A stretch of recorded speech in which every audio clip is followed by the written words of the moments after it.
Hello guys, ভিডিওটা এখান থেকে শুরু করলাম। দেখুন আমার কাজ, দেখুন কত আছে, একটু আপনাদের সঙ্গে শেয়ার করি। যে সবাই ভাবে মেয়েরা বাড়িতে বসে খায় আর ঘুমায়, কাজ দেখুন কত। সংসারের যে কত কাজ, বেটা ছেলেরা যদি জানতো তাহলে বুঝতে। বেটা ছেলেদেরও কষ্ট, বাইরে কাজ করতে হয়, তাহলেও মেয়েরা বাড়িতে বসে থাকে না। সেটাই আপনাদের দেখানোর জন্য একটু শেয়ার করলাম। এটু বাসন থেকে ভর্তি, রান্না তো এখনও বাকি আছে। সবে ভাত রান্না করে, সিদ্ধ ভাত দোকানে পাঠানো হয়েছে। আর দেখুন টেবিলটা দেখুন, মনে হচ্ছে জগা খিচুড়ি। সবে ওপরের ঘর গুছিয়ে এসেছি।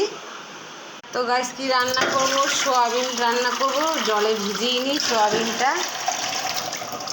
এই সোয়াবিনটা ভিজিয়ে নিলাম, ভিজিয়ে রাখি আর আস্তে আস্তে কাজ করে নিই, তাপ দেও ভিজে যাবে।